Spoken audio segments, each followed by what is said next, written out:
In this episode, we go through 3 specific YouTube tactics and strategies you can implement to move your channel to the next level in the next few months. I'm chatting with Trent Haire today. Trent has years of experience on YouTube working with some of the biggest names on the platform to move their channels from, hundreds and thousands to millions of viewers. He drops some serious knowledge about really specific tactical things that we can all do to either get started or to take our YouTube game to the next level. I really enjoyed this conversation, and I hope you do too.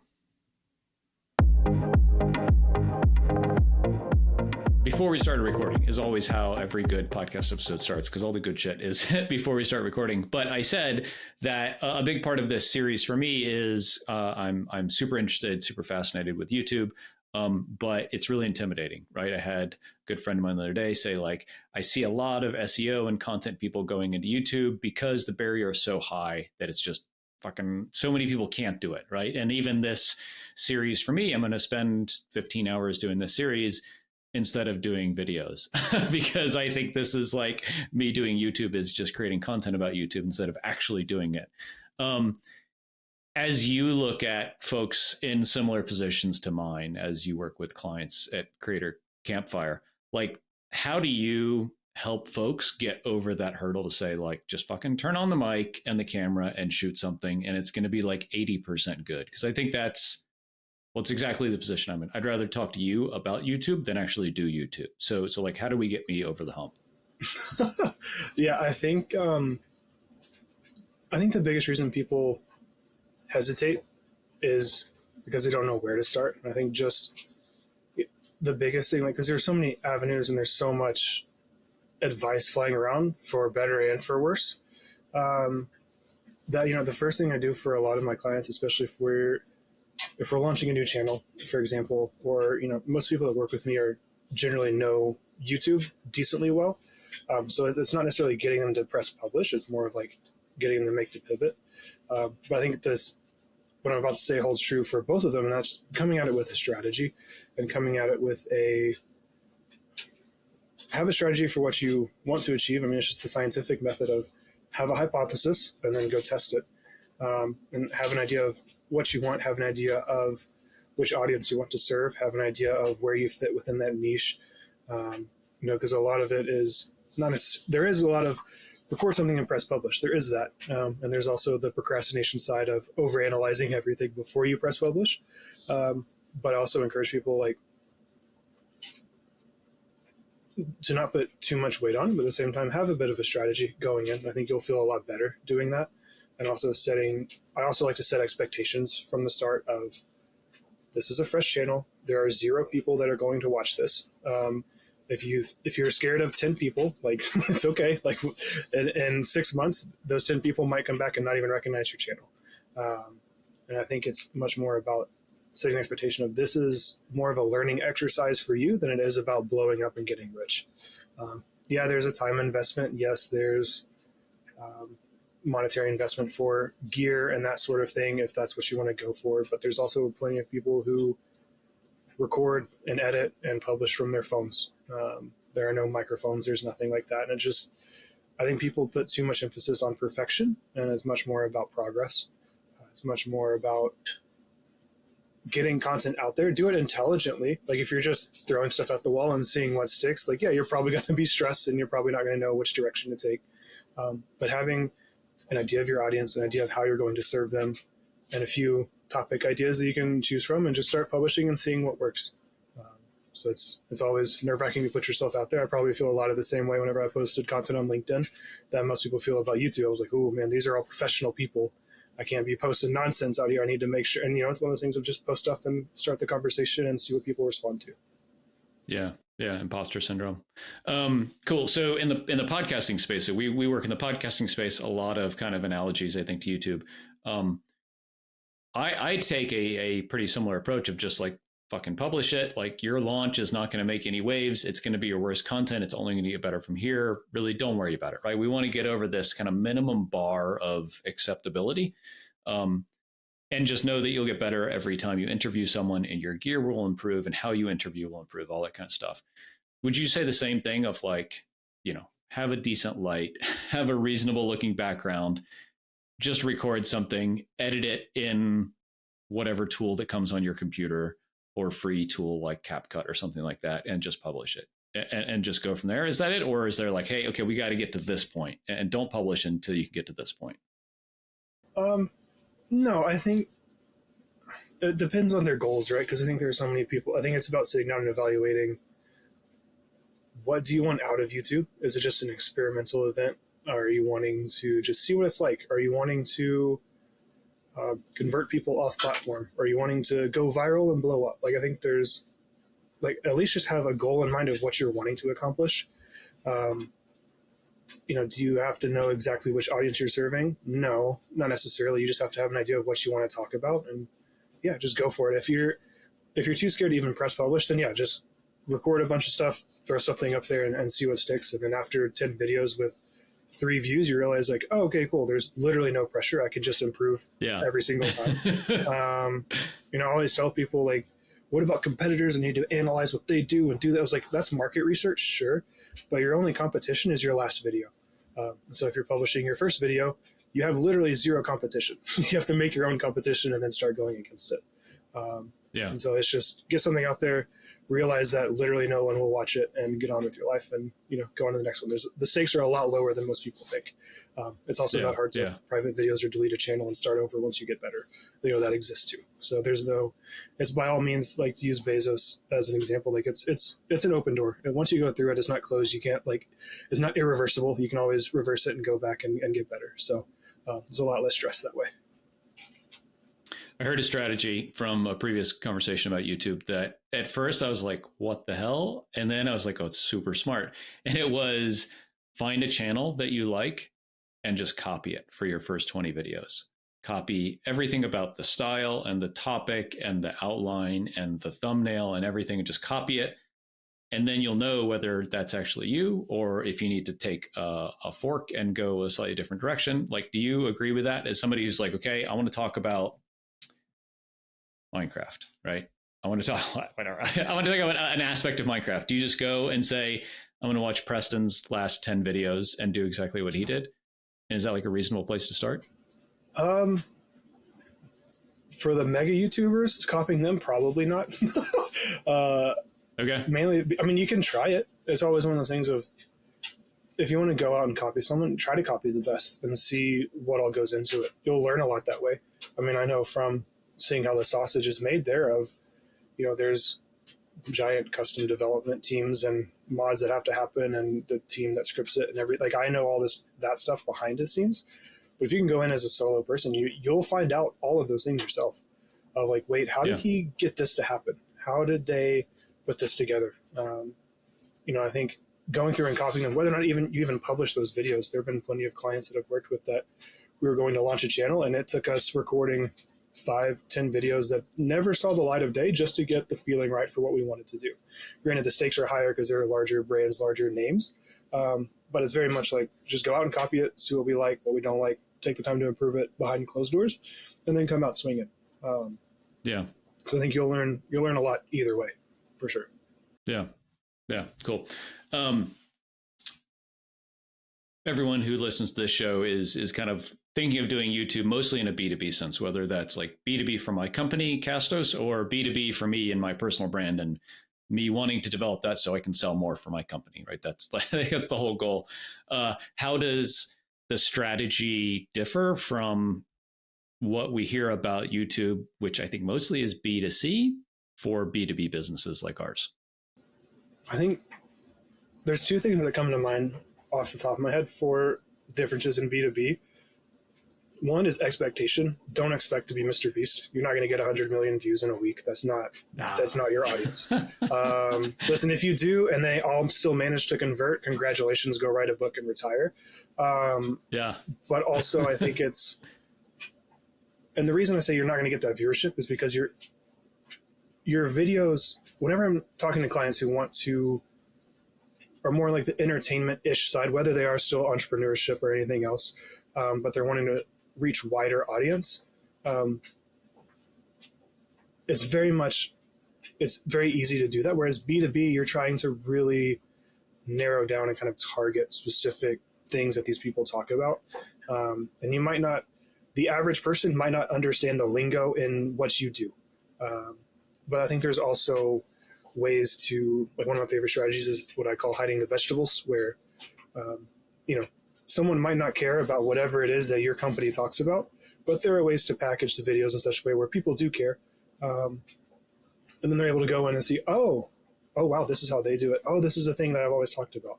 I think to give a shout out to Ed from Ed Lawrence, to give him a shout out, like one of the examples I've heard him use in the past is he wanted to make a video about lighting for YouTubers. Very dry, very boring topic to discuss. There's nothing really sexy about lighting. But discussing tricks that YouTubers use to hook you, or mistakes that beginner YouTubers always make, like there are ways to package these things up in a way that is still a little bit more mass appeal than average, but it'll give you a better platform than to discuss the real meat of what you want to talk about. And I think there's a lot of that needs to happen on the B2B side, because there's an element of, there are people like Jack Butcher and Visualize Value, and like his YouTube channel is one, inconsistent because it's Jack, he just posts stuff up there whenever he wants to, but also it's just him discussing things in a room and seeing what happens and kind of sharing an idea and moving along, or might be office hours one day. None of his stuff is necessarily optimized by any means, but for the people who are interested in him and then go and find it, it's a really great connection point. So I think it again comes back to, do you want your content to be a deeper nurture place, or do you want it to be more about discovery, and figure out, do you want this to be top of funnel or middle of funnel? Like, where in the funnel do you want this to land? Because there are different strategies that apply to all of those. And do you think both work or could work equally well? Yeah, I think so. Top of funnel, middle of funnel, probably not bottom of funnel, but yeah. Bottom of funnel is an interesting one. Bottom of funnel is more like if you're posting any type of, whether if you're posting top or mid funnel content, like bottom funnel is like where you send them afterwards. Website or email or whatever, or something. Yeah, that kind of thing. And so I think, again, like whenever I look at top and middle of funnel, it's the same principle across the board, and YouTube is no different on this front of just viewer intent. Like, are they more interested in this, or are they kind of passing through? What kind of, or you want this to be a sales hotspot where everything converts, or you have a higher conversion rate, or are you wanting it to be like, hey, we just need to have general awareness, and we'll have big numbers, and if we convert 0.5% to 1% of them, cool, like they'll at least come through and we'll see what happens. I think it's just defining that. I'm sure this is a moving target, but is there a point at which you say, okay, we need to create top of funnel awareness until that top of funnel is at a point, and then we can worry about conversion? Like, again, in like a B2B sense, whether it's like me as a single person, maybe I'm a coach or a consultant, or I have a SaaS product or whatever, like talking hundreds of views per video or thousands of subscribers. Like, it feels like you need to get to a point before you try to sell anything to 10 people, right? Sure. YouTube's a little bit different. I say sell from the start. Like, if that's your goal, they should just already be used to it. You should just be providing content. As long as your content's valuable for whoever you're serving, whether it is top or mid funnel, give people a way to connect with you. I look at Patty Galloway as a great example of this. Obviously, his channel was built on doing very detailed breakdowns of viral channels and people. And his business, I would argue, grew off the back of that because people found his content. Whenever I was at TBNR, we saw his stuff. We're like, we need to talk to this guy immediately. Let's get him in the door and talk to, and like giving people away. Like, if he hadn't have had his Calendly link or whatever on his YouTube banner, or like a way to find him on Twitter to then find that information, like that wouldn't have existed. And so so I would argue that he got his start from that, where if we hadn't have been able to see that, we wouldn't have been able to reach out to him. And then I also think about each piece of content that you publish is a piece of digital real estate and has a chance to blow up potentially. And so if you decide to not sell until a certain point and something hits, you're stuck up the creek without a paddle, so to speak. And so being able to have the audience be used to it, have them know that, hey, this is what I do. this is a way to connect with me. This is how I do things. And eventually, like, your audience will become used to it over time. The same thing with merch plugs or subscribe CTAs or anything else on the platform. That all becomes pretty standard, and your audience can look past it pretty quickly. Yeah. Yeah. Gotcha. We were kind of touching on like personal brand there a little bit. And this is an area of like my personal development that I'm really kind of focused on.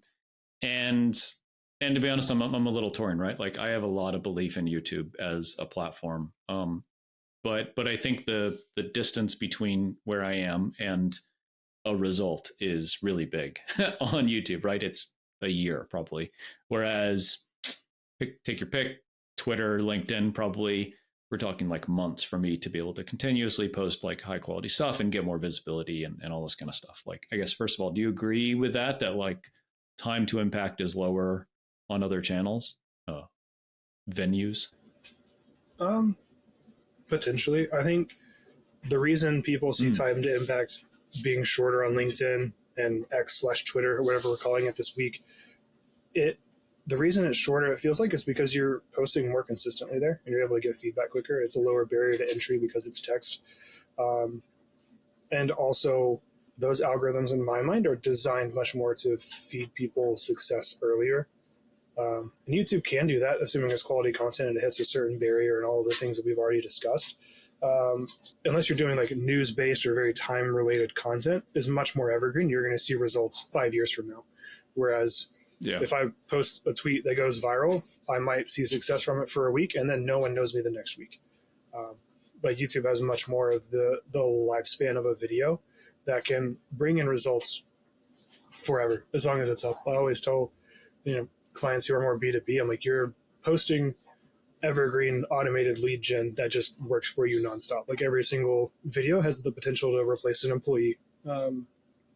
There's obviously that might be a little bit dramatic, but you get the picture of, these videos are going to work for you for a long time, as opposed to just being in the cycle for a second and then out again.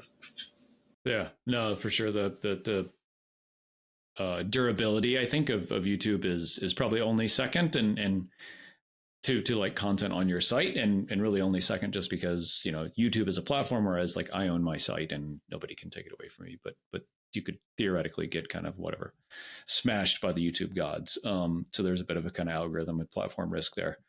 Do you see a lot of people doing what you would see on LinkedIn be like personal brand building? Do you see people doing that on YouTube as like their primary avenue? And do you think that's a reasonable strategy?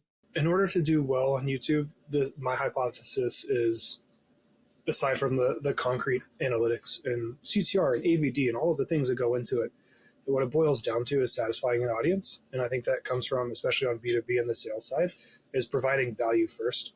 I think too many companies and people go too heavy on, here's everything you need to know about me. People aren't searching YouTube for you. They don't care. They need to be able to see, how 7 mistakes that people make whenever they're first getting into niche, or, there's so many things that beginners need to find, or going more in depth on specific problems in different areas, and knowing that, it can be a little intimidating. I think it's backwards compared to a lot of places where you have to really put value forward in order to receive it back. Whereas most places you can kind of talk about in generalities about clients that you had, and I did this, this, and this. Like no one really cares. It's much more about showcasing, giving away knowledge, like going back to Patty as the example of breaking down other creators. People who want to grow on YouTube are very curious to see how these big trending creators are doing. How are they doing it? What are they talking about? Oh, this guy seems really smart and broke it down very easily for me. Let me go talk to him. He seems to know what's going on. And it's it's a very similar blueprint, just applied to a bunch of different niches. Yeah. Interesting. I want to talk about like discoverability in search, because as I understand it, like when it comes to like discoverability, there's like suggested in the sidebar and the homepage, and then there's search, right? And people are searching for, how do I change the windshield wiper blade on my Subaru or how do I grow my SaaS business or whatever. I think the sidebar and the suggested, that's a whole nother animal, but let's focus on search right now. So Castos is a podcast hosting SaaS platform. Our customers are podcasters. without asking you to do a whole bunch of work, which we did on the last one where we did a homepage teardown. I won't ask you to do that, but from a framework perspective, how should I think about, assuming we have no videos on our site, which is not true, we have a bunch. How should I think about, okay, I want to build out a bunch of search focused content. How do I do that? Do you just go like the same kind of keyword research methodology as you would for like Google content, like written content, or is there like a special trick for it for YouTube? Like if I want to do keyword research to figure out what kind of content I want to build that's built for search for my channel, generally, how do you like to go about it? If I'm building stuff for search, normally the way I think about that, yeah, there is an element of the typical keyword research. Hop on Google Trends, hop on XYZ SEO tool. There are hundreds out there. There are some specific to YouTube with TubeBuddy and vidIQ. Look at Quora for whatever your topic is and see what top answers and questions are, and answer those. I like to look at what are the questions everyone's asking, and then, very similar to backfilling a website with a bunch of blog posts is, all right, let me make some videos that answer all these questions in a good way and move forward with that. I think the fun side of it is blending a bit of SEO with the suggested and looking at what really works well for other channels in our niche and seeing if there are ways to twist it. That way it's not just pure questions, because everyone can answer the same questions, but finding if there are formats that work. Obviously, we're blending this a little bit into the suggested, so it's not clean SEO, but finding ways to see what people are watching and then hacking into that, because if it's similar and they've watched it, you can potentially show up on their homepage and get new viewers and get growth that way, as opposed to manually having someone type in a certain query to find you. To do that, you can also make certain videos that would then, instead of the viewer having to do the work, YouTube will do the work for you and then, surface your video to the viewers, assuming it would be something that would satisfy them. Yeah. Okay. Fair. What kind of split between like search and suggested focused content would you suggest for like a channel with under a couple thousand subscribers? Like focus mostly on search, focus a lot on suggested. What do you like that mix to be? Or is that not a good question? Like, is that dumb? I don't know. That's I don't know. I'm not gonna say it's a bad question. I want to be like, that's a terrible question. Why would you ask me that? No. That's totally fair, dude, man. You're the expert. I'll be a guest on 0 podcasts after this. No, I think there's not a percentage, like it's channel by channel, because it just depends on what your audience is like, because people in one niche might behave differently than people in another. But I think starting out, like if you're a fresh channel, and by fresh, I just mean you haven't had like a big pop or a blow up or something like that. You don't have like a trail to really follow. I split up content into buckets, and then I'm looking at, okay, I'll just use like the jobs to be done framework of, okay, the goal of this video is how to begin this thing with $0, whether it's podcasting or whatever else. Here's how you do it with $0. Here's how you start. Like my goal with this one is like, yeah, it is kind of clickable and like it's been optimized a little bit, but mainly this is going to be people searching of like, how do I start this thing? And then I'm looking at another bucket of like, okay, what are some, whether this fits with your audience or not, like what are some challenges? What are some other things that I basically split SEO and suggested into those 2 buckets? And for each video, just adjusting expectations for each one, knowing that if I'm posting something that's SEO based, I'm not going to see a return on that for a while, most likely. It's going to be living in the algorithm, and then 6 months to a year from now, I will begin seeing traction as my channel matures and it becomes an older video and trusted, and that's all the typical SEO stuff that goes into it. And then looking at the other videos and kind of, as long as you are, the blessing and the curse of YouTube is the suggested algorithm. Because if you go viral for something you don't want to do and it's a terrible audience, you've hosed the channel completely. You'll be battling that the rest of the time. Yeah. But at the same time, there is no better platform. There it is. Sorry to bring that back up. I hope you don't see like Vietnam flashbacks in your head right now. No. But no, let me share the story because it might be interesting or relevant. So we did. So we're a podcasting channel. We talk about podcasting. We did a webinar on how to promote your show, I think, and we had some folks on. this webinar replay went, for us went viral, like thousands of views, as opposed to like tens or hundreds. And like wasn't about our product at all.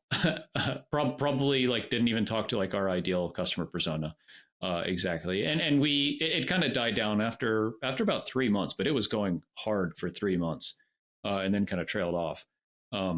So I think we have quite a few subscribers to our channel who aren't really good subscribers, aren't looking for what we're doing.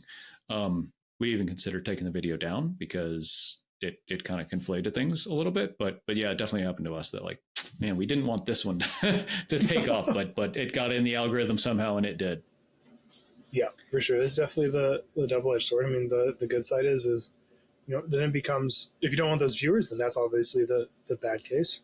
But if you're the fresh channel, you're kind of dividing up your buckets, and it's about following the breadcrumbs and just making sure each video you post hopefully is something that serves the audience that you want to have long term.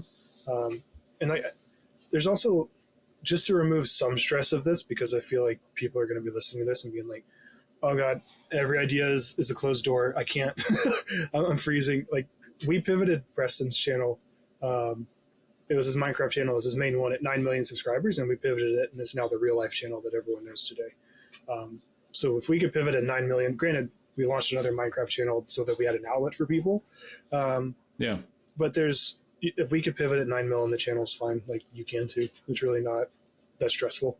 Yeah. And also look at Thomas Frank, who does productivity stuff. He had a lot of Notion guides, spun out his Notion stuff because that was almost like a bigger sub audience for him, and spun out Thomas Frankly or Frank Explains or something like that. And it's now a separate channel for him that is purely focused on that and converts super well for him on his templates. So it's always something that can be established and then pivoted later as well.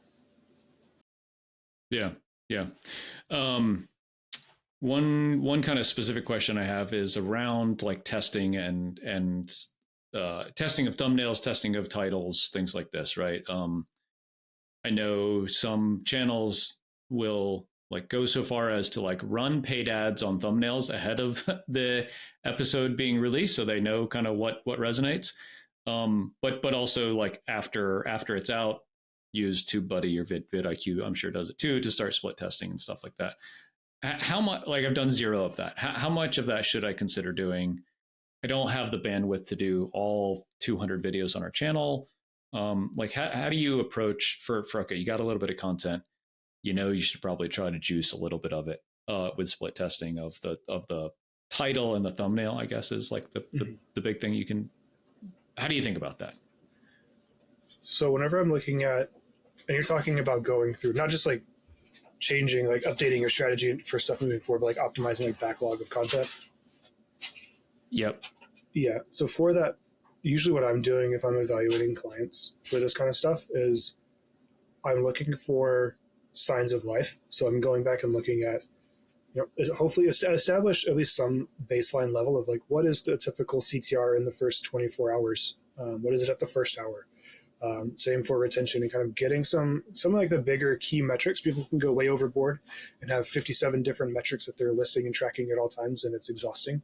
But looking at those and at least just having some sort of a baseline in place, and then going through your backlog and finding the stuff where retention is at average or slightly above, and maybe CTR is below average. Because if you go and change a thumbnail on a video that has 2% watch time, like it doesn't matter what packaging you put on that, no one's going to watch it. And so kind of that's how I kind of limit it and kind of narrow it down. Also ones that might have potential higher, like evergreen potential, going back and finding things that, going back and I think of like a game that for Fortnite where they have updates seemingly every other month, going in and updating one of the update videos doesn't make a lot of sense because no one's going to be going back and seeing what season 1 was whenever you're on season 7. Right. And so I think that there are looking at stuff that has the potential to perform. Like if I update the packaging and I think this topic is still relevant, then maybe it's worth me spending some time and doing this and going back. That way, at least do it. If this has an impact, will that make a difference in the performance of the channel or the business? Yeah. Gotcha. So to that point, I would guess sort of top of funnel, middle of funnel doesn't really matter as long as it's like evergreen and the content is good, so that if we just get more people clicking on it, it makes a difference, right? But like where it is in the funnel, probably not important. No, I mean, you're just, whenever you're optimizing this stuff, like as long as it still speaks to that audience. I mean, there are also people that go and they might have something that's more of their core audience, and as it gets older, they change the packaging to be more broad reaching to play better and suggested. Like that's another strategy. That's probably way too complicated for a lot of people, but it's a strategy that exists. But no, I wouldn't, where in the funnel doesn't matter. It's just better performing on YouTube. And so then keeping track of your conversions, if you're tracking people that move off platform, and doing that to make sure nothing's going too haywire there. But no, like generally, if you're going back and updating it on a solid video, just better performance is better performance, regardless of where you're at in the funnel. Yeah, cool. Okay, I have two more questions, and then we'll take a minute. One is like duration. For me, on like my personal channel, and for a lot of the Casto stuff, where it's just me talking about how to be a good podcaster, the videos are 7 to 12 minutes. Is that reasonable? Yeah, I think it's reasonable. Obviously, like the monetization side of me is like make them 8 minutes so you can get a mid roll. Right. But I don't. But if it's stretching content to get there and it's not helpful, then don't. I think audience trust is more important than the extra dollar from YouTube. Yeah. And so I think, yeah, as long as if that's the case, then I think that's a reasonable spot to be in. Definitely seen plenty of longer form content doing well. I also see people who post, average 8 to 12 minute videos, and they post one that's 30 to 40 minutes, whether it's a compilation or whatever, and they think, oh, cool, like this is doing way better because it has more overall watch time hours, and there's a lot more evergreen potential there. And then they double down on it, and then that becomes the norm, and then they have an issue going back down to the shorter videos. So there's a balance to be had, but like where you're at with that length, like that seems solid for what you're serving your audience with, and they're getting solid information out of it. Yeah, I mean, just for me as a creator, like it's pretty easy for me to say, all right, I want to do a video about like sales call scripting and how to close deals, right? Like I can talk for 8 minutes on that, really easy. To talk on that for 20 minutes is like, fuck, I gotta get an outline, and should I have a teleprompter and all this shit. Like it's an exponential jump for me from like 5 to 10 minutes to 20 minutes or an hour, heaven forbid, is like, no, forget about it. Like I need so much more support past about 10 minutes that it's just a non-starter. But an interview, you and I are chatting, like we can go for an hour, that's fine. But yeah, if it's just me as a creator, like to stare at this Canon for 10 minutes is just fucking exhausting. And I do it first thing in the morning, and then I'm done for the whole day. Like if I talk for 10 minutes, I'm literally just gassed, and I go take the dog for a walk, and I go out to lunch and stuff like this. And maybe I can do some stuff in the afternoon, but it's just like, it's exhausting, man. Yeah. Cool. Okay. Other question is shorts. The way I approach shorts is it's like, it's not even in the funnel. It's like above the funnel, right? It's just like, can we have eyeballs on my shit so that people know who I am, so that when they see my other stuff, maybe they'll engage with it. Is that a fair way to approach it? Yeah, I think that's fair. Shorts is very much, it's just, I just look at it as a wholly different audience. I know YouTube is attempting to build bridges and bring people over to long form, but they're swimming against the current, because that's not just connecting the audience that's interested this to the audience that's interested in the long form too. It's much more audience viewing preferences, and like there's not really a way to enforce that. And so the only word of caution I have for people doing shorts is just make sure it's relevant to your content, so that people will still, if they find you from some random challenge on YouTube Shorts or TikTok or wherever, then it's going to be, they're not really, you might get more viewership potentially, but they're not going to convert if they do ever come across your stuff, or if they watch any of your other short form stuff. So just make it relevant, make it as optimized as possible. I think if there is a place to choose more broad reaching topics, shorts would be the place to do it. It's also a good testing grounds. I look at it as testing grounds of like, I wonder if this title or this topic's interesting, and like make a 60-second version of it, or make a bunch of 60-second versions of all the popular questions and see which ones rise to the top. And it's also a good way to do some audience research and some testing there too. Not one-to-one because it's short form versus long form, but still get some interesting insights from it. I like that. I view Twitter as a similar kind of testing ground. Like I'll fire off something on Twitter, and if it really resonates, then this is something maybe I should talk about or write a blog post about or a newsletter or something like that. So I like that kind of all within YouTube is, hey, this could be a testing ground for how I approach this problem or how I answer this question or something. If it resonates, cool, I'll go make my 7-minute or 8-minute version of it.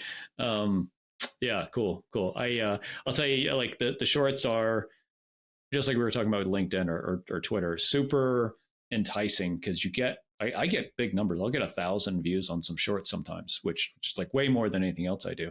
And then 0 of it converts to the long form stuff. Like the crossover there is almost 0. And I talk about my kids a lot with respect to YouTube because they watch it all the time. And they're a perfect example of what you're talking about, where my daughter only watches shorts and my son only watches long form stuff, right? He watches the Minecraft guys and stuff, but he never watches the shorts. And that's exactly it. It's like viewer intent, right? Like he wants to watch the 100-day Minecraft challenge stuff, and that just has to be 30 minutes. And my daughter wants to watch, makeup tutorials or fitness stuff or whatever. And those are all shorts. It's crazy. Like they never cross over, between the two. It's crazy. Yeah, that's wild to hear. I'm glad to hear that the hypothesis is true. So I want to go back to strategy because, again, like the beautiful thing about having a podcast is like, this is my problem. And so let's solve Craig's problems on the podcast. But I know that it's the same for a lot of people. If you haven't invested the tens of thousands of dollars in a consultant to help you figure this shit out, I think a lot of us have this paralysis by analysis and just like, fuck, I'm just not going to do anything because I'm afraid of doing the wrong thing. Like for say a B2B SaaS business that knows that YouTube is important, like what are the 3 things that they should, after they leave this episode, go do? Oh man, only 3. Okay.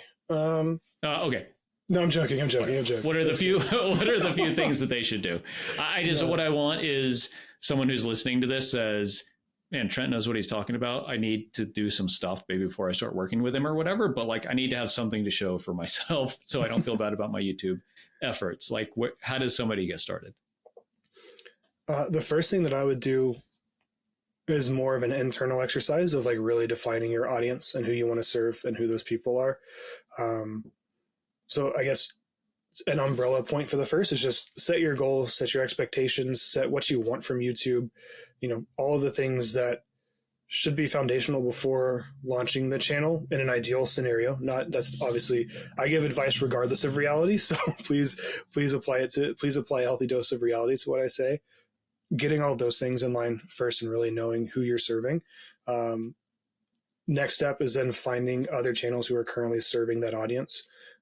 Looking at competitors, looking at just doing the keyword research and finding all these things. Like the biggest thing you could do, aside from knowing your audience, is knowing which topics. Like the highest leverage thing you could do in terms of viewership for YouTube videos is spending double the amount of time selecting topics, selecting the videos and selecting how you're going to, like which ideas you're actually going to bring to life. Really spend more time in the pre-production phase and picking the right ones, picking ones that you think will hit, and then also doubling the amount of time you spend on packaging those. Like one of the biggest ways I help a lot of my clients, most of them have really solid content. They'll have 50 to 60% retention on a lot of these things, and they're doing decently well, but their videos aren't going anywhere. And a lot of that comes down to their packaging. How are they titling this? What kind of thumbnails are they putting together for this? That was a big part of my role whenever I was at TBNR. And it's a lot of what I do now for my current clients is how do I present this in a way that is not robotic and is still very interesting to humans? I think, something I talk about with you just had the episode with Jake Thomas. I think about, he and I have discussed plenty of times that too many people get stuck on keyword stuffing their titles as opposed to making them interesting for human consumption and having a couple of keywords mixed in. And so I think if there were 3 things: 1, know your audience, know your channel, know your goals. 2, really solidify your topic selection process, spend more time there, and then 3, package it in a way that is interesting to humans. Because you can look at retention, you can optimize every single piece of analytic data that you have, but if you don't have those 3 pieces, no one's even going to get to the video to give you any data. And so like those are the biggest 3 leverage points that I would say that exist for the platform. Honestly, they're the most often overlooked as well, because people are just like, oh, we just need to publish. And it's like, what? Wait a sec. You do, yeah. Yes. If you don't publish, none of this happens. You're correct. But once you're in that flow, really evaluating the topics and how you're presenting them. And then obviously the next step is how you deliver in them, and scripting, I'm sure, is a to be determined video, hopefully coming soon to this channel. But George is coming after the new year. Yep. Perfect. Yep. And, I think those would be, the concrete next steps to take from this as well. Okay. So Creator Campfire, tell me what it is, how you help folks. Give me the spiel. Yeah, for sure, man. So Creator Campfire is my business. Started out as the OGs will remember I had a job board before Patty launched YT Jobs. He came along and did that because hiring in YouTube is incredibly difficult to find the right relevant talent. So I started out as a job board. I no longer do that because Patty blew it out of the water. And I told him, please, thank you. I don't want to ever touch a job board again. You've saved me so much of a headache. And so now it's much more focused on consulting, coaching, and then also have a newsletter as well attached to it. So I help my clients across the board on YouTube. So anything in the YouTube sphere is something that I touch, whether it's helping out with shorts or titles and thumbnails, ideation, selecting topics, creative, overall channel strategy, retention analysis, you name it. So basically full service YouTube consulting and coaching. And then I have a newsletter that I post that I send infrequently. So if you want to join and not get spammed, I am your guy. And then also post on Twitter and LinkedIn occasionally as well. But yeah, that's my life. Awesome. Dude, that's exactly what I needed to hear. And I think what a lot of folks need to hear. Those 3 things are massive. So Trent, man, this is amazing. Thank you very much. creatorcampfire.co for folks who want to kind of check out what you do. And on Twitter, you are at Trent Haire. Haire. Yes, sir. Awesome. Everywhere. Cool, buddy. Thank you so much. I appreciate your time. Thank you very much. Hope you enjoyed this conversation with Trent Haire. For show notes and any resources, go to roguestartups.com. Thanks so much. If you're enjoying, please like, subscribe, smash the bell, and we'll see you next time.